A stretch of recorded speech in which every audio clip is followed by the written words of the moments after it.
बात पते की ब्रॉट यू बाय आरप्योर का हल्दी मसाला, मिर्च धनिया करे कमाल, सबका राजा आरप्योर मसाला। पश्चिम बंगाल के सोनारपुर में टीएमसी के सांसद अभिषेक बनर्जी पर हमला हुआ। अभिषेक बनर्जी सोनारपुर में टीएमसी कार्यकर्ता के घर पर जा रहे थे, जिनकी चुनाव के दौरान मौत हो गई थी। और रास्ते में आप देखिए बड़ी जानकारी मिल रही है कि रास्ते में ही उन पर अंडे और पत्थर फेंकने का दावा किया जा रहा है। हमले को अभिषेक बनर्जी ने पूरी तरह से बीजेपी स्पॉन्सर बताया है। लेकिन ये हमला किसने कराया, कौन इसके पीछे है, ये जांच के बाद ही सामने आएगा। हमला उस वक्त हुआ जब वो टीएमसी कार्यकर्ता के घर उसके परिवार से मिलने जा रहे थे। उसी दौरान रास्ते में उन पर अंडे और पत्थर फेंके गए। वीडियो में देखिए भीड़ ने अभिषेक बनर्जी के खिलाफ चोर चोर के नारे लगाए, जिसके बाद उन पर हमला हुआ, उन पर थप्पड़ बरसाए गए। जिसके बाद बनर्जी की सुरक्षा में लगे सुरक्षा कर्मियों ने उन्हें हेलमेट पहनाया, लेकिन इसके बाद भी उन पर हमला होता रहा। वीडियो में देखिए कैसे उनके कपड़े तक फाड़ दिए गए। All BJP sponsored.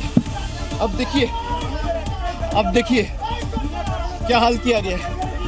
यह है इनका लोकतंत्र का नमूना। अभिषेक बनर्जी हमले के बाद कोर्ट जाने की बात कह रहे हैं।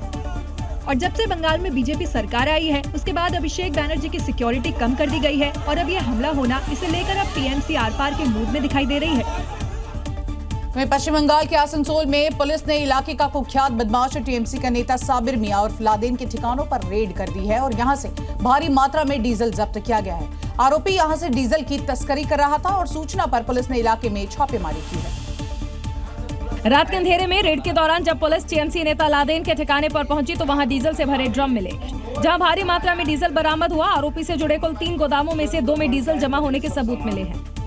स्थानीय लोगों का आरोप है कि आरोपी नेता लंबे समय से कई असामाजिक गतिविधियों से जुड़े हुए हैं। आरोपी अपने राजनीतिक रसूख के दम पर यहां पर कई घरों पर कब्जा कर डीजल और अवैध हथियारों का भी कारोबार करता था। ये पैसा जनता से लूटा हुआ है। जनता का पैसा लूटा हुआ है, जनता में बांटा जाए, चाहे तिपाल हो चाहे डीजल हो। दरअसल आरोपी लादेन पहले लेफ्ट से जुड़ा हुआ और फिर टीएमसी का नेता बनकर इलाके में अवैध गतिविधियों में शामिल था, लेकिन अब शुभेंदु सरकार उस पर एक्शन कर रही है। वहीं आरोपी लादेन बंगाल के नतीजों के बाद से अपने पूरे परिवार के साथ फरार हो गया था, लेकिन अपने गुर्गों के दम पर तस्करी कर रहा था।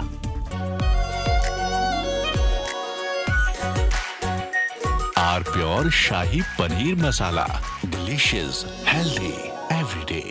और देखिए पश्चिम बंगाल में सरकार बदलने के बाद ही गुंडों के जज्बात बदल गए हैं, लोगों के हालात बदल गए हैं और बदलाव भी ऐसे है कि ममता राज में जो कटमनी डॉन लोगों से सरकारी योजना के बदले पैसे लिया करते थे, अब पैसे लौटाने की बात करते हुए दिखाई दिए। इतना ही नहीं बल्कि अब तो बकाया गांव-गांव जाकर ई रिक्शे से कटमनी लौटाने के लिए अनाउंसमेंट करवाए जा रहे हैं। आवास योजनार काटमानिर टाका नियेछिलो सेई समस्त काटमानिर टाका आगामी 4 तारीख पंचायतेर बाड़ी থেকে সকলকে নিয়ে যাওয়ার জন্য অনুরোধ করা হচ্ছে। दरअसल इलाके के लोगों ने टीएमसी नेता के कटमनी के खिलाफ मोर्चा खोल दिया है, अपने पैसे वापस करने की मांग करने लगे हैं, हाथों में पोस्टर लेकर प्रदर्शन कर रहे हैं। আপনার কাছ থেকে কত টাকা নিয়েছিল? 10,000 নিয়েছিল। यही वजह है कि जहां एक तरफ टीएमसी के नेता कटमनी वापस कर रहे हैं, तो वहीं दूसरी तरफ टीएमसी नेता के खेत में अवैध हथियारों का जखीरा मिल रहा है। ये तस्वीर उत्तर 24 परगना की है, जहां इलाके के टीएमसी नेता के खेत से अवैध हथियार मिलने के बाद बवाल मच गया। पुलिस ने 3 दोनाली बंदूकें और कारतूस बरामद किए हैं। वहीं आरोपी टीएमसी नेताओं से पूछताछ जारी है। तो उत्तर प्रदेश के गाजियाबाद में बकरीद पर सूर्या नाम के व्यक्ति को चाकुओं से गोद डाला गया है। वारदात को अंजाम दिया है सूर्या के मुस्लिम दोस्तों ने, ये बड़ी जानकारी सामने आई। धोखे से बुलाकर आप देखिए बीच बाजार उसे मौत के घाट उतार दिया गया। ऐसे जुड़ा एक सीसीटीवी फुटेज भी सामने आया है और अब परिवार यहां पर बड़ी मांग करता हुआ नजर आया है। परिवार साफ तौर पर कह रहा है कि आरोपियों के एनकाउंटर से लेकर बुलडोजर तक चलना चाहिए। परिवार बेसुध है। गाजियाबाद का खोड़ा मोहल्ला छावनी में तब्दील है, क्योंकि सूर्य को नवाब, फरहान, आतिक, तौसीफ असद और उसके साथियों ने चाकुओं से गोद डाला। सीसीटीवी में देखिए कैसे सूर्य को आरोपी घेरे हुए हैं। बकरीद पर हुए इस हत्याकांड पर सूर्य के साथी ने जो बताया वो चौंकाने वाला है। फोन करके बुलाया गया था, हम सबको 3-4 जनों को बुलाया गया था। उसके बाद बोल रहे थे क्या नाम है, कभी तुमने बकरा हलाल होते हुए देखा है? हमने मना कर दिया उनसे, तो वो बोल रहे आज मैं तुम्हें दिखाऊंगा। जिसके बाद उसे चाकू मारा गया और अस्पताल में सूर्य ने दम तोड़ दिया। जिसके बाद अब परिवार की एक ही मांग है कि आरोपियों का एनकाउंटर होना चाहिए। मांग है जैसे मेरे बच्चे को उसने मौत की घाट उतारा, उसके भी असद को भी मेरे सामने मृत्यु ला के रखे। मैं मोदी योगी से यही सरकार है, मेरे बच्चे को इंसाफ मिलना चाहिए। पुलिस ने 3 आरोपियों को पकड़ा है, लेकिन फरार असद के घर पर ताला लटका है। कि असद का ये जो घर है, घटना के बाद असद यहाँ से फरार हो गया और ये असद के घर पे आगे यहाँ पर ताला जड़ा हुआ है। लेकिन अब फरार असद की तलाश की जा रही है। उससे पहले गाजियाबाद का वो इलाका छावनी में तब्दील हो चुका है, क्योंकि अब देखिए हिंदू संगठन भी इंसाफ की मांग को लेकर सड़कों पर उतर आए हैं और एक ही मांग कर रहे हैं कि जल्द से जल्द योगी मॉडल के तहत यहां पर इंसाफ किया जाए।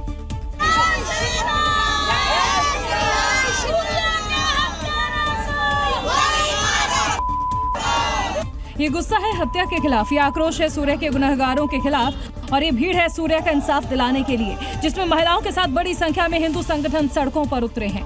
बुलडोजर एक्शन भी चाहते हैं, एनकाउंटर भी चाहते हैं, नहीं तो ये बहुत गलत होगा।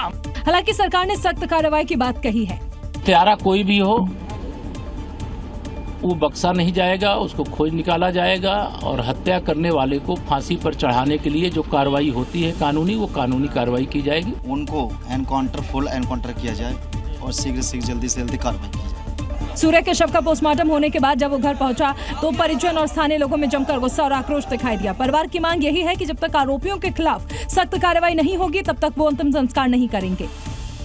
और देखिए कुछ लोगों को शायद कानून को तोड़ने में मजा आता है, लेकिन जब कानून तोड़ने पर सजा दी जाए तो देखिए ऐसे लोगों की अकल ही ठिकाने आ जाती है। ऐसा ही एक मामला उत्तराखंड के हरिद्वार में हुआ, जब सीएम पुष्कर सिंह धामी की वार्निंग को नजरअंदाज करना एक रीलबाज को भारी पड़ गया और वो कानून के खिलाफ और धामी की वार्निंग को अनदेखा करने पर हाथ जोड़े खड़ा हुआ है। दरअसल सीएम धामी ने बकरीद का त्योहार कानून के हिसाब से मनाने की हिदायत दी थी। सब कुछ होगा विधि के अनुसार, भारत के संविधान के अनुसार और कानून की मर्यादा के भीतर होगा। लेकिन रीलबाज ने न सिर्फ कानून तोड़ा बल्कि कुर्बानी का वीडियो सोशल मीडिया पर वायरल किया। फिर क्या, रील वायरल होते ही धामी फोर्स तक पहुंच गई। पुलिस ने युवक की तलाश शुरू की और कुछ ही देर में अपने शिकंजे में ले लिया। फिर देखिए कैसे वो हाथ जोड़कर माफी मांगने लगा। वीडियो बनाकर इंस्टाग्राम पे डाल दी मेरी आईडी पर और वो तेजी से वायरल हो गई और वो किसी को गलत लगाओ तो मैं माफी मांगता हूँ। मेरा यह आरोपी जो अब माफी मांग रहा है उसके खिलाफ अब सख्त एक्शन होगा, क्योंकि धामी राज में कानून तोड़ने वालों का पक्का हिसाब होता है। तो इस साल बकरीद के मौके पर दिल्ली से लेकर बंगाल तक सभी जगह पर शांति रही। न सड़क पर नमाज पढ़ी गई और न ही लाउड स्पीकर बजा। हर चीज नियम और कायदे से हुआ, लेकिन यही बात धर्म के ठेकेदारों को अब चुभ रही है और वो कह रहे हैं कि अगर रोक लगानी है तो हिंदुओं के त्योहारों पर भी लगाई जाए।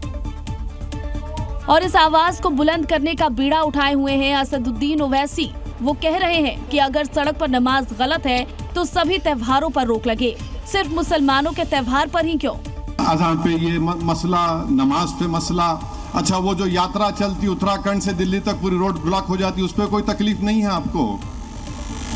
बीच में पंडाल डाल देते, उस पर कोई तकलीफ नहीं है आपको? सड़क पर नमाज और लाउड स्पीकर पर अजान को लेकर राज्य सरकारों के फैसले का मुसलमानों ने भी समर्थन किया है। लग रहा है कि ओवैसी को ये सद्भाव पसंद नहीं आ रहा। सड़क पे नमाज पढ़ने की इतनी बेचैनी मची हुई है, कौन से धर्म के लोग पूजा पाठ करते हैं सड़क ब्लॉक करके? ओवैसी साहब तो राजनीतिक व्यक्ति हैं, अपने राजनीतिक लाभ के लिए इस तरह की बयानबाजी करते हैं, लेकिन हमारा कहना यह है कि जो सरकार का आदेश होता है वो सबको मानना चाहिए। अब ठीक 60 दिन बाद सावन में कांवड़ यात्रा शुरू होगी, लेकिन ओवैसी ने इस तरह का बयान देकर अपने मंसूबे साफ कर दिए हैं कि उनकी चिंता नमाज को लेकर नहीं बल्कि राज्य सरकारों के फैसलों पर अपनी राजनीति चमकाने पर है। और अब खबर बिहार से, जहां पर पूर्व मुख्यमंत्री राबड़ी देवी को सरकारी आवास 10 सर्कुलर रोड खाली करने का अल्टीमेटम दे दिया गया है। इस मामले में जब राबड़ी देवी से पूछा गया तो उन्होंने इसे खाली करने से साफ तौर पर इनकार कर दिया और कहा कि जितना भी फोर्स बुलाना है बुला लो, वो मकान खाली बिल्कुल नहीं करेंगी। मतलब साफ है कि बिहार की सियासत में एक बार फिर से 10 सर्कुलर रोड के बंगले को लेकर सियासत गर्मा गई है। अब राबड़ी देवी साफ साफ सरकार को चुनौती दे रही हैं। 10 सर्कुलर रोड 20 साल से पटना में लालू परिवार का आधिकारिक आवास है। भवन निर्माण विभाग ने 25 नवंबर 2025 को पहली बार नोटिस जारी किया, लेकिन परिवार अब तक बंगला खाली नहीं कर पाया है। अब फाइनल नोटिस जारी किया गया है और उन्हें 39 हार्डिंग रोड शिफ्ट होने के लिए कहा गया है, लेकिन राबड़ी देवी ने साफ साफ कह दिया है कि कुछ भी हो वो बंगला खाली नहीं करेंगी। खाली करा है, फोर्स वाला काम नहीं खाली करेंगे। इधर बिहार सरकार का कहना है कि वो बदले की भावना से नहीं, नियमों के मुताबिक बंगला खाली करने को कह रहे हैं। फोर्स करा लीजिए कि उसकी संख्या होती है, बात सरकारी नियम के पालन की। अब सवाल उठ रहा है कि यदि ये टकराव और बढ़ता है तो सरकार क्या कानूनी या फिर किसी दूसरे विकल्प पर विचार करेगी। वहीं मिडिल ईस्ट में जारी जंग के दौरान देश में एलपीजी सिलेंडरों की किल्लत हो गई है, जिसकी वजह से आप देखिए एक तो हरमूज से जहाजों का नहीं निकल पाना बड़ी वजह है, लेकिन दूसरी बड़ी वजह यह है कि रिफिलिंग के लिए सिलेंडर जो है उसकी कमी देखने को मिल रही है, जिसको देखते हुए एक घर का यहाँ कनेक्शन का सिस्टम भी शुरू हो गया है। बड़ी जानकारी सामने मिल रही है, यानी कि एक घर एक गैस कनेक्शन का सिस्टम 1 जून से लागू कर दिया जाएगा। पीएनजी कनेक्शन होने पर एलपीजी कनेक्शन सरेंडर आपको करना होगा। एक ही एड्रेस पर 2 तरह के कनेक्शन आप नहीं लगा सकते, इस पर बैन लगेगा। वहीं जिन इलाकों में पीएनजी इंफ्रास्ट्रक्चर है उन्हें पीएनजी पर ही स्विच करना होगा। साथ ही साथ पीएनजी कनेक्शन कराने के लिए 30 जून तक का समय भी दे दिया गया है। पीएनजी कनेक्शन मिलने के बाद 1 महीने के भीतर एलपीजी को बंद करना होगा। गैस डिस्ट्रीब्यूशन कंपनियां डेटाबेस को यूनिफाइड कर रही है। पीएनजी वाले घरों से सिलेंडर रिफिलिंग के लिए बुकिंग नहीं होगी। ये सारी बड़ी जानकारी आपको दे रहे हैं। तो अब एक ही व्यक्ति एक ही गैस कनेक्शन जो है उसका इस्तेमाल कर सकेगा। और अब खबरों में आगे बढ़ते हैं और बात करते हैं आपको अलर्ट करने वाली खबर की। अगर 500 रुपए का लेन देन करते हैं तो सावधान हो जाइए, क्योंकि आरबीआई की रिपोर्ट में ये बात सामने आई है कि 500 रुपए की करेंसी में नकली नोटों की बड़ी संख्या देखने को मिल रही है और ये तकरीबन 20% तक बढ़ गई है, जो परेशानी का इस वक्त सबसे बड़ा सबब है। क्योंकि आए दिन देश के किसी न किसी हिस्से से 500 रुपए की नकली करेंसी बरामद हो रही है। उत्तराखंड के उधम सिंह नगर से 4 करोड़ 54 लाख के 500 की नकली नोट मिले, तो वहीं महाराष्ट्र के वाशिम से तकरीबन 23.5 लाख के 500 के नकली करेंसी बरामद हुई। साल 2024-25 के दौरान 500 रुपए के 1,12,000 नोट नकली पाए गए थे। 2025-26 में इनकी संख्या बढ़कर 1,41,000 हो गई थी, जो पिछले साल के मुकाबले 20% ज्यादा है। 2016 की नोटबंदी के बाद लगा था कि मार्केट से नकली नोट खत्म हो गए, लेकिन बांग्लादेश, पाकिस्तान और नेपाल के रास्ते लगातार फेक करेंसी भारत आ रही है और भारत की अर्थव्यवस्था पर चोट पहुंचाने की कोशिश हो रही है। गृह मंत्रालय ने पिछले साल ही अलर्ट जारी किया था कि असली और नकली नोट की प्रिंटिंग क्वालिटी इतनी सटीक होती है कि वो असली जैसे लगते हैं। इसीलिए जब आप 500 रुपए के नोट का लेन देन करें तो सावधानी जरूर बरतें। और आइए अब जान लेते हैं कि आगे से जब आप 500 रुपए का लेन देन करें तो क्या सावधानी बरते और क्या नहीं। वाटरमार्क जरूर देखिए। रोशनी में गांधी जी का आप देखिए किस तरह से जो तस्वीर है और नोट का जो मूल्य है वो दिखता है। सुरक्षा धागा जिस पर आरबीआई और भारत लिखी पट्टी बदलते हुए दिखाई देगी, इसको भी आप जरूर चेक करें। तो वही माइक्रो टेक्स्ट छोटे छोटे अक्षरों में आरबीआई या फिर मूल्य, मैग्नीफाइंग ग्लास ये भी आपको दिखाई देता है। उभरी छपाई गांधी जी की तस्वीर, आरबीआई लोगो उभरे हुए छूने पर अगर आपको महसूस होते हैं, जिससे असली और नकली की बहुत ही अच्छे से पहचान हो जाती है। ऑप्टिकली वेरिएबल इंक यानी कि 500 जो नोट है उसका मूल्य रंग बदलती जाता है, जो कि हरा या नीला दिखाई देता है। और हाँ, रिजर्व बैंक ऑफ इंडिया की स्पेलिंग आप जरूर चेक कर लीजिए। तो ये सब चीजें हैं और उम्मीद है कि हमारे इस रिपोर्ट को देखने के बाद आपको असली और नकली जो 500 के नोट है वो पहचानने में कोई भी दिक्कत नहीं होगी। और हाँ, अगर कोई नकली नोट का कारोबार कर रहा है तो देश हित में उसकी जानकारी आप पुलिस को भी जरूर दें, क्योंकि एक नागरिक होने के नाते ये आपकी जिम्मेदारी होती है। अब खबरों में आगे बढ़ते हैं, बात करते हैं वाराणसी की, जहां के दाल मंडी में बकरीद के बाद फिर से बुलडोजर ने रफ्तार पकड़ ली है। आज के दिन की अगर हम बात करें तो 18 मकानों को तोड़ने का काम किया गया है। प्रशासन ने 7 दिन के भीतर लाल निशान लगे मकानों को तोड़ने की डेडलाइन तय कर दी है। बकरीद के चलते आए ब्रेक के बाद दाल मंडी में ध्वस्तीकरण की कार्रवाई फिर शुरू हो गई है। बुलडोजर बचे हुए टारगेट को धराशाही कर रहा है। वहीं जहां बुलडोजर नहीं पहुंच रहा वहां हथौड़ा काम पर लगाया जा रहा है। कि बकरीद बीतते ही प्रशासन एक्टिव हो चुका है और ये कहा जा रहा है कि 1 सप्ताह का टाइम और है, यानी लगभग 7 दिनों के भीतर बचे हुए बाकी मकानों को डेमोलिश कर दिया जाएगा। और सबसे बड़ी बात यह है कि उन 6 मस्जिदों को भी तोड़ने की बात की जा रही है जो चौड़ीकरण की जद में आ रहे हैं। बकरीद के बाद एक्शन में आए बुलडोजर ने 18 मकानों को ध्वस्त किया। इस दौरान भारी पुलिस बल की भी मौजूदगी रही। सभी रास्तों को बैरिकेड करने के साथ ही सुरक्षा के लिहाज से ड्रोन कैमरों से ध्वस्तीकरण पर नजर रखी गई। दाल मंडी में चौड़ीकरण के लिए 181 मकानों को ध्वस्त किया जाना है। 1 हफ्ते के अंदर इसे पूरा करने की डेडलाइन रखी गई है।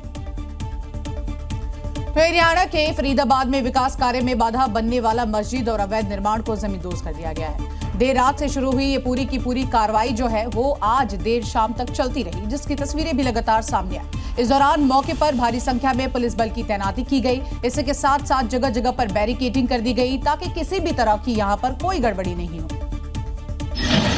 दरअसल 700 गज में बनी ये मस्जिद RRTS कॉरिडोर और एलिवेटेड मार्ग के निर्माण कार्य में बाधा थी, जो रात में खड़ी हुई थी, लेकिन सुबह होते होते वो मलबे में तब्दील हो गई। एनआईटी इलाके में ये स्थित मस्जिद के साथ ही चौराहे के आसपास बने अवैध निर्माण को जमींदोज किया गया। यही मस्जिद है जिसको तोड़ा गया है, ये आप देख सकते हैं। और ये जो गैर कानूनी तरीके से जितने भी निर्माण थे उसको तोड़ा गया है। देखिए कैसे अवैध निर्माण और अतिक्रमण को हटाने के बाद लोग अपना सामान ले जाते हुए दिखाई दिए। अतिक्रमण इस कदर किया गया था कि लोगों के आने जाने में दिक्कत हो रही थी और अब मस्जिद चौक के पास से एलिवेटेड रोड बनना है, तो वहीं गुरुग्राम, फरीदाबाद, नोएडा नमो भारत कॉरिडोर बनाया जाना है। इस प्रोजेक्ट के निर्माण में मस्जिद और अवैध निर्माण बाधा थे। और अब बात करते हैं असम की, जहां पर आप देखिए किस तरह से बीते कई सालों से अवैध निर्माण और कब्जे के खिलाफ यहाँ हिमंता का बुलडोजर लगातार चलता रहा है। और अब बंगाल में शुभेंदु सरकार भी उसी नक्शे कदम पर लगातार चल रही है। दोनों ही राज्यों में आप देखिए किस तरह से बुलडोजर एक्शन लगातार जारी है, जिससे कब्जाधारी गैंग और भू माफियाओं में हड़कंप मचा हुआ है। हेमंता और शुभेंदु के महाबली हर अवैध को जमींदोज करने के लिए मैदान में उतरे हुए हैं। इन दोनों राज्यों में पीले पंजे का एक्शन जोरदार तरीके से जारी है। तस्वीरें पश्चिम बंगाल के बेहाला और आरामबाग के साथ ही असम के जालुकबारी की है। कोलकाता नगर निगम ने बेहाला में एक अवैध निर्माण पर बुलडोजर चलाया। ये इमारत सरकारी जमीन पर अवैध तरीके से बनी हुई थी, लेकिन पिछले 15 सालों से बिना किसी डर के खड़ी थी। इसी तरह हुगली के आरामबाग में शराब माफियाओं पर भी बुलडोजर एक्शन हुआ। यहाँ जंगली इलाके में मौजूद शराब की भट्टियों को ध्वस्त कर दिया गया। दूसरी तरफ असम के जालुकबारी में एक बार फिर रेलवे की जमीन पर डिमोलिशन ड्राइव चला और हर कच्चे पक्के मकान को एक एक कर मलबे में तब्दील कर दिया गया। कार्रवाई शुरू होते ही लोग अपने घरों से सामान लेकर बाहर भागते दिखे। बार बार नोटिस देने के बावजूद यहाँ से नहीं हटने पर ये कार्रवाई की गई है। और अब बात करते हैं बिहार की, पटना की, जहां पर आप देखिए किस तरह से महिला को उसी के लोको पायलट पति और साथ ही साथ ससुराल वालों ने इसलिए मार दिया क्योंकि उसने एक बेटी को जन्म दिया। महिला की हत्या के बाद उसके शव को झाड़ियों में फेंककर ये फरार हो गए और अब इस हत्याकांड से जुड़ा एक वीडियो भी सामने आ गया है। इस वीडियो में दिख रहा है हत्या के बाद आरोपी महिला के शव को उठाकर ले जाते हुए नजर आ रहे हैं। दो युवक और दो महिलाएं शव को सीढ़ियों से उतारते हुए नजर आ रहे हैं। दूसरे सीसीटीवी में आरोपी शव को बाइक से ले जाते हुए नजर आते हैं। हत्या करने के बाद ये हैवान शव को आरा ले गए और वहां झाड़ियों में फेंक कर फरार हो गए। तस्वीर में नजर आ रही है महिला जूली सिंह। आरोप है कि लोको पायलट पति और ससुराल वालों ने इसे इसीलिए मौत के घाट उतार दिया क्योंकि इसने एक बेटी को जन्म दिया था। जूली के परिवार ने बताया कि ससुराल वाले उसे दहेज के लिए प्रताड़ित करते थे। जूली की हत्या के बाद से ही सभी आरोपी फरार हैं। जूली की बेटी का भी कोई पता नहीं चल पाया है। मृतक के परिवार की आशंका है कि आरोपियों ने जूली की बेटी की भी हत्या कर दी है। बात करते हैं राजस्थान की, जहां के चुरू में आज दोपहर एकदम फिल्मी नजारा देखने को मिल गया। धूल भरी आंधी ने इस पूरे इलाके को घेर लिया। इसके साथ साथ आपको बता दें कि यहाँ पर ऐसा लग रहा था कि मानो ये कोई हॉलीवुड की मूवी का सीन चल रहा हो। दोपहर में ही यहाँ पर अंधेरा छा गया। आंधी की वजह से कई इलाकों में बिजली पूरी तरह से ठप होती नजर आई, जिस वजह से लोगों की परेशानी बढ़ गई। गंगानगर, चूरू, बीकानेर और सीकर राजस्थान के 4 जिलों का हाल देखिए। धूल भरी आंधी ने पूरे इलाके को अपनी आगोश में ले लिया। धूल भरी आंधी का ऐसा नजारा आपने पहले कभी नहीं देखा होगा। देखिए किस तरीके से रेतीला तूफान पूरे इलाके में फैल रहा है और देखते ही देखते पूरे इलाके में अंधेरा छा गया। इसे देखकर कौन कहेगा कि ये दोपहर के 3 बजे की तस्वीर है। अब ये तस्वीर देखिए जिसे किसी बिल्डिंग के ऑफिस से बनाई गई है। पूरे इलाके में धूल भरी आंधी ने लोगों को परेशान कर दिया। लोगों ने अपने चेहरे को पूरी तरीके से ढक रखा है। दोपहर में ही गाड़ियों की लाइट ऑन हो गई है, मानो रात के 12 बज रहे हो। धूल भरी आंधी से जानवर भी परेशान दिखे। कुदरत का एक ऐसा नजारा देखने को मिला जिसने हर किसी को हैरत में डाल दिया। आसमान से उठी तेज धूल भरी आंधी और विशालकाय बवंडर ने देखते ही देखते पूरे शहर को अपनी आगोश में ले लिया। वहीं राजस्थान की धूल भरी आंधी अब दिल्ली की ओर बढ़ रही है। दिल्ली एनसीआर में इसका असर भी देखने को मिला, जहां धूल भरी आंधी दिखाई दी। जानकारों के मुताबिक 75 किलोमीटर की रफ्तार से ये बवंडर दिल्ली की ओर बढ़ रहा है, जिस वजह से दिल्ली एनसीआर के लोगों की परेशानी बढ़ने वाली है। नोएडा में इसका असर भी दिखा, जहां धूल भरी आंधी चली। राजस्थान से आ रहे रेतीले तूफान का असर कुछ ही घंटों में दिल्ली में होने वाला है। हवा की रफ्तार करीब 75 किलोमीटर की रफ्तार से चलने वाली है, जिस वजह से हवा में प्रदूषण का खतरा और बढ़ेगा। एयर क्वालिटी इंडेक्स में हवा बेहद ही गंभीर श्रेणी में जाने की आशंका है। फिलहाल ये तूफान पश्चिम से आगे बढ़ना शुरू हो चुका है और दिल्ली एनसीआर की तरफ तेजी से आ रहा है। हालांकि इससे तापमान में भारी गिरावट दर्ज की जाएगी। तो वहीं यूपी में भीषण गर्मी के बीच अब बिजली के बिल वाला करंट भी लगने लगा है, क्योंकि यहाँ पर बिजली महंगी हो गई है। Uttar Pradesh power corporation limited ने बिजली बिल पर 10% अतिरिक्त सरचार्ज वसूलने का बड़ा फैसला किया है। यूपी में जून के बिजली का बिल लोगों को झटका देने वाला है, क्योंकि लोगों को जून के बिजली के बिल में 10% एक्स्ट्रा पैसे देने होंगे। और वो इसीलिए क्योंकि उत्तर प्रदेश पावर कॉर्पोरेशन जून के बिजली बिल के साथ में सरचार्ज लेने का फैसला किया है। क्योंकि उत्तर प्रदेश पावर कॉर्पोरेशन ने जून के बिजली बिल के साथ ही सरचार्ज लेने का फैसला किया है। बढ़ोतरी फ्यूल सरचार्ज के तौर पर की गई है। अब बिजली बिल में 10% अतिरिक्त राशि जो है वो देनी पड़ेगी। ये वृद्धि ईंधन अनिवार्य यानी फ्यूल सरचार्ज के तहत की गई है और जून के बिल में अब 10% अतिरिक्त शुल्क जोड़ा जाएगा। फ्यूल सरचार्ज बढ़ाए जाने से बिजली महंगी हुई है और अब 10% अतिरिक्त शुल्क देना होगा। यह अतिरिक्त शुल्क जून महीने के बिल में जुड़कर आएगा। ऐसे समय में बिजली दरों में बढ़ोतरी हुई है, जब यूपी के कई हिस्सों में बिजली कटौती और आपूर्ति संबंधी शिकायतें लगातार सामने आ रही हैं। ऐसे में ये फैसला लोगों को टेंशन देने वाला जरूर है। वहीं उत्तर प्रदेश के कानपुर में आखिरकार 50,000 का इनामी दारोगा गिरफ्तार हो ही गया। दारोगा पर दुष्कर्म का बड़ा आरोप लगा है। आरोपी 144 दिनों से फरार चल रहा था, लेकिन अब वो गिरफ्त में आ चुका है। दरअसल आरोपी दरोगा अमित मौर्य निलंबित है, क्योंकि उसके ऊपर एक नाबालिग ने दुष्कर्म का आरोप लगाया था, जिसके बाद से आरोपी फरार चल रहा था। हालांकि फरारी के दौरान वो सोशल मीडिया के जरिए खुद को बेकसूर बताता रहता था। आरोपी ने हाईकोर्ट में मुकदमे को रद्द करने के लिए याचिका भी लगाई थी, लेकिन वो खारिज हो गई थी।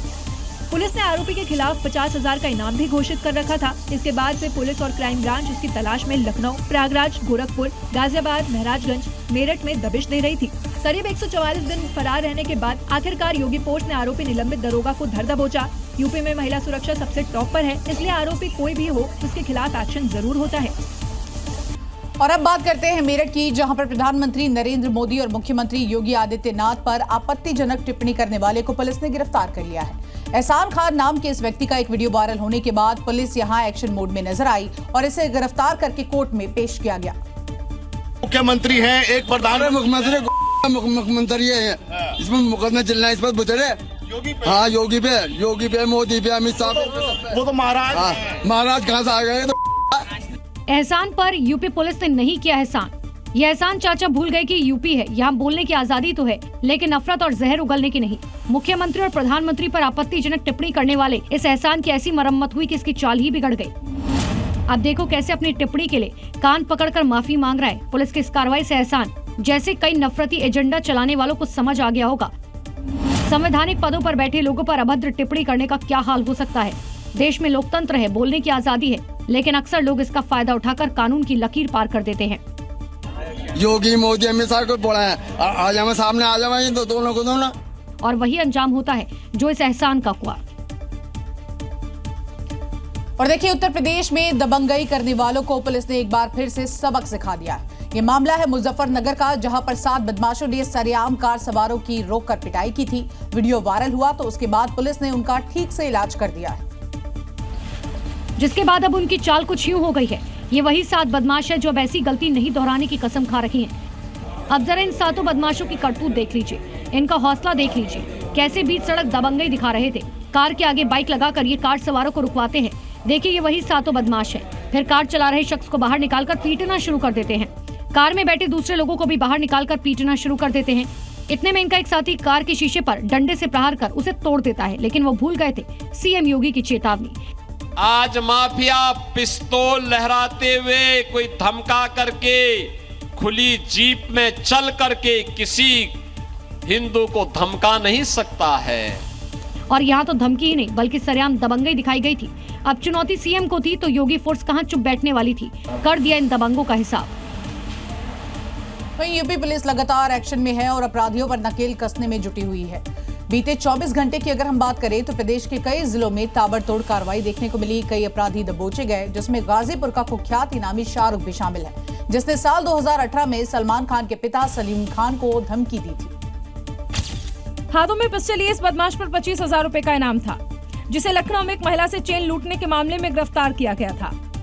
यूपी पुलिस ने कुंडली खंगाली तो पता चला कि 2018 में बॉलीवुड स्टार सलमान खान के पिता सलीम को धमकाने का आरोप भी इस पर है और अब ये पुलिस की गिरफ्त में है।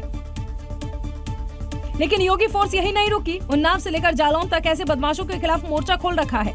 उन्नाव पुलिस ने लूट की इस घटना के एक आरोपी को पकड़ा तो तो उसने पुलिस पर फायरिंग कर भागने की कोशिश की। पुलिस की जवाबी फायरिंग में आरोपी के दाएं पैर में गोली लगी, जिसके बाद उसे अस्पताल में भर्ती कराया गया। अपराध पर लगाम लगाने की कोशिश में जुटी जालौन पुलिस ने भी बीती रात एक गैंगस्टर को लंगड़ा कर दिया। अवैध हथियारों के साथ मौजूद इस अपराधी ने भी फायरिंग करते हुए भागने की कोशिश की। ये योगी फोर्स का इलाज है जो अच्छों को ठिकाने कर देता है। और अब खबर बिहार के समस्तीपुर से, जहां पर हथियार के साथ वीडियो वायरल होने के बाद पुलिस ने बड़ा एक्शन लिया है। एक आरोपी को लोडेड कट्टा के साथ गिरफ्तार कर लिया गया है और बाकी की तलाश में अब छापेमारी की जा रही है। और अब इन तस्वीरों को जरा गौर से देखिए। कुर्सी पर 4 और चौकी पर 3 अपराधी बैठे हैं। एक वीडियो बना रहे, खाने और पीने का इंतजाम है, लेकिन चौकी पर रखे सामान को देखिए। 1, 2, 3, 4, 5 और 6 कट्टा खुलेआम रखे हुए हैं। इसमें गोली लोडेड है और अपराधी मस्त होकर पार्टी कर रहे हैं। इलाके में अपना दबदबा बढ़ाने और खौफ पैदा करने के लिए इन बदमाशों ने इस वीडियो को सोशल मीडिया पर पोस्ट किया, जिसके बाद पुलिस एक्शन में आई। वीडियो वायरल हुआ था, जिसके सत्यापन में एक अभियुक्त ओम प्रकाश महतो को गिरफ्तार किया गया था। एक आरोपी को तो पुलिस ने तत्काल पकड़ लिया, लेकिन 7 अब भी फरार है। पुलिस उनकी तलाश में लगातार छापेमारी कर रही है। पुलिस का दावा है कि जल्द ही सारे बदमाश पकड़े जाएंगे। उत्तर प्रदेश के संभल में प्रधानी के चुनाव से पहले पत्थर युद्ध हो गया है, जहां पर मौजूदा ग्राम प्रधान और दूसरे व्यक्ति के समर्थक ही आमने सामने आ गए, जिसमें जमकर पथराव हुआ। लेकिन इन पत्थरबाजों की तस्वीरें कैमरे में कैद हो गई और अब इनका कानून के हिसाब से इलाज होगा। क्योंकि यूपी में हर पत्थरबाज का योगी फोर्स अपने स्टाइल में इलाज करती है। पत्थरबाजों के पोस्टर लगते हैं और फिर वसूली भी होती है। और अब यही इन पत्थरबाजों का होगा जिन्होंने कानून तोड़ने की कोशिश की है। वीडियो में देखिए कैसे छत के ऊपर से नीचे पत्थर फेंके जा रहे हैं। पहले एक शख्स पत्थर फेंकने आता है और फिर दूसरा शख्स भी पत्थर फेंकने आता है। हाथों में बड़े बड़े पत्थर लिए इन पत्थरबाजों की तस्वीर अब कैमरे में कैद हो गई। ऊपर से पथराव हो रहा था और नीचे मौजूदा प्रधान और चुनाव लड़ने वाले शख्स के समर्थकों में विवाद हो गया। जमकर हाथापाई हुई, मारपीट हुई। पुलिस ने 4 लोगों के खिलाफ मामला दर्ज कर लिया। अगली खबर ओडिशा से, जहां पर कार और हाईवे पर आप देखिए किस तरह से जो ड्राइवर है, इन दोनों के बीच ही साइड देने को लेकर जमकर विवाद बढ़ गया। और ये विवाद इतना ज्यादा बढ़ गया कि हाईवे पर कार को तकरीबन 200 मीटर तक घसीट दिया गया, जिससे सड़क पर अफरा तफरी का माहौल हो गया। और इस घटना का एक वीडियो वायरल हो रहा है, जिसमें साफ साफ दिखाई दे रहा है कि हाईवे पर हाईवा तेज रफ्तार में दौड़ रहा है और आगे आगे कार को घसीट कर ले जा रहा है। ट्रक की रफ्तार और सड़क पर घर्षण से कार में आग की चिंगारियां निकल रही हैं, लेकिन हाईवा ड्राइवर गाड़ी नहीं रोक रहा। गुस्से में और तेजी से आगे बढ़ा रहा है। करीबन 200 मीटर तक घसीटने के बाद कार आगे से हट जाती है। हाईवा ड्राइवर अपनी गाड़ी लेकर फरार हो जाता है। दरअसल भुवनेश्वर कटक हाईवे पर कार और हाईवा ड्राइवर के बीच कहासुनी हुई थी, जिसके बाद ट्रक ड्राइवर ने गुस्से में कार को अपने आगे कर तकरीबन 200 मीटर तक घसीट लिया। सड़क पर गुस्सा जानलेवा हो सकता है। ये घटना सड़क पर गाड़ी चलाने वाले सभी लोगों के लिए एक सबक भी है कि लोग ट्रैफिक नियमों का पालन करें और धैर्य बनाए रखें। उत्तर प्रदेश में लखनऊ के गांव में बनी एक सड़क निर्माण का काम पूरा भी नहीं हुआ और सड़क उखड़ने लगी। इस दौरान गांव के ही लोगों ने इसका एक वीडियो बनाया और प्रशासन के इस भ्रष्ट काम पर सवाल खड़े कर दिए। देखिए ऐसे उखड़ जा रही है, जिसकी तस्वीर भी सामने आई है, जहां सड़क पापड़ की तरह उखड़ती दिखाई दे रही है। देखिए कैसे केवल डामर डालकर सड़क बना दी गई, लेकिन सड़क ऐसी बनाई गई कि वो हाथ से ही उखड़ रही है। देखिए कैसे पापड़ की तरह निकल रही है रोड। क्या होगा, रातों रात बना के चले गए। लगता है इलाके के लोग रोज च्यवनप्राश खाते हैं, तभी तो इतनी शक्ति है कि एक मजबूत और टिकाऊ सड़क को एक ही झटके में हाथ से उखाड़ फेंक रहे हैं। ये देखिए ऐसे उखड़ जा रही है रोड, कोई मतलब नहीं है बनवाने का। दरअसल प्रशासन देर रात सड़क बनाकर वहां से निकल गए और जब सुबह लोगों ने नई सड़क का मुआयना किया तो सड़क की दुर्दशा आप देख ही रहे हैं। सड़क बनने के चंद घंटों बाद ही उखड़ने लगी। निर्माण के काम में सड़क की गुणवत्ता देख लोग हंस रहे हैं और रील बना रहे हैं। और कहीं आप भी तो नकली दूध नहीं पी रहे, क्योंकि महाराष्ट्र के जलगांव से जो खबर सामने आई है उसने सभी को हैरान कर दिया। यहाँ एक दूध वाला हर रोज तकरीबन 25 लीटर नकली दूध सप्लाई करता था।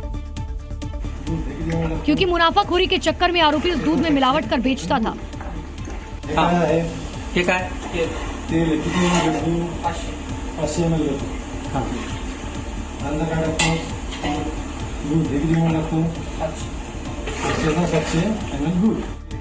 और उसके बाद तेल और दूध को अच्छे से मिला दिया गया। जांच में पता चला कि दूध में वसा यानी कि फैट की मात्रा को आर्टिफिशियल तरीके से बढ़ाने के लिए रिफाइंड पॉमोलिन ऑयल, जिसे पाम ऑयल कहा जाता है, इसका इस्तेमाल किया जा रहा था। कार्रवाई के दौरान आरोपी शौच जाने के बहाने वहां से फरार हो गया। वहीं डॉक्टर्स के मुताबिक नकली दूध सेहत के लिए बहुत ही खराब है। इसमें इस्तेमाल होने वाले पाम ऑयल दिल से जुड़ी समस्याओं के लिए बहुत खराब है। साथ ही लीवर और किडनी संबंधी बीमारियों का खतरा भी इससे बढ़ता है। वहीं मिलावटी दूध की पहचान के लिए आपको दूध में आयोडीन की 2 बूंदें डालें। अगर उसका रंग नीला हो जाता है तो इस बात की पूरी संभावना है कि उसमें मिलावट की गई है। वहीं कर्नाटक के बेंगलुरु में स्कूल में भीषण आग लग गई। आग की वजह से आप देखिए जो स्कूल है वहां पर जो उसका टॉप फ्लोर था वो पूरी तरह से जलता हुआ नजर आया। लेकिन गनीमत की बात ये रही कि स्कूल की छुट्टी होने की वजह से कोई बड़ा हादसा नहीं हुआ। आग लगने की जो तस्वीरें सामने आई हैं वो डराने वाली हैं। टॉप फ्लोर पर देखिए कैसे आग की लपटें निकल रही हैं। आग लगने का कारण शॉर्ट सर्किट बताया जा रहा है। हालांकि अभी आधिकारिक पुष्टि नहीं हुई है। आग सुबह लगी जब स्कूल में कोई नहीं था। गर्मी की छुट्टियां होने के कारण स्कूल पूरी तरह खाली था, जिस वजह से बड़ा हादसा होने से टल गया। आग लगने से आसपास की इमारतों में हड़कंप मच गया। सड़क से जा रहे लोगों ने आग का वीडियो बनाना शुरू कर दिया, जिसके कारण सड़क पर जाम वाले हालात भी बन गए। आग लगने की सूचना मिलते ही मौके पर फायर ब्रिगेड की कई गाड़ियां पहुंच गईं और आग बुझाने की कोशिश करने लगी। आग की लपटों के बीच काले धुएं का गुबार भी निकलता हुआ दिखाई दिया। सैकड़ों फीट ऊपर जाता धुआं कई किलोमीटर दूर से दिखाई दे रहा था। तो दिल्ली समेत कई राज्यों में पड़ रही भीषण गर्मी से बचने के लिए लोग पहाड़ों का रुख कर रहे हैं, लेकिन वहां जाते ही एक दूसरी समस्या से उनका सामना हो रहा है और ये है ट्रैफिक जाम। 4 धाम का रूट हो या फिर हिल स्टेशन हो, हर जगह बस जाम ही जाम नजर आ रहा है। उत्तराखंड के पहाड़ हो या फिर हिमाचल प्रदेश के, गर्मी की छुट्टी मनाने की चाह में गए सैलानियों का सामना इस महाजाम से हो रहा है। 4 धाम यात्रा शुरू होने के साथ ही यात्रा मार्ग पर गाड़ियों की संख्या बढ़नी शुरू हो गई थी, जिसे स्कूल में शुरू हुई गर्मी की छुट्टियों ने और बढ़ा दिया है। ट्रैफिक कंट्रोल करने में प्रशासन के पसीने छूट रहे हैं, तो दूसरी तरफ केदारनाथ में भी पैदल यात्री रेंगते हुए पहुंच रहे हैं, क्योंकि भीड़ बेशुमार हो गई है।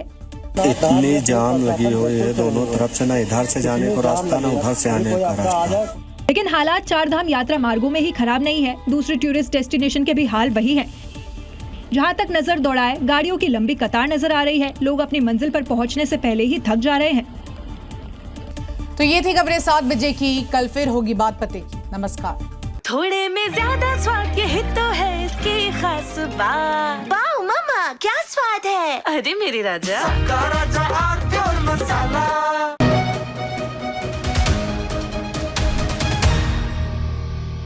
बात पते की brought you by R Pure का हल्दी मसाला, मिर्च धनिया करे कमाल, सबका राजा आर प्योर मसाला।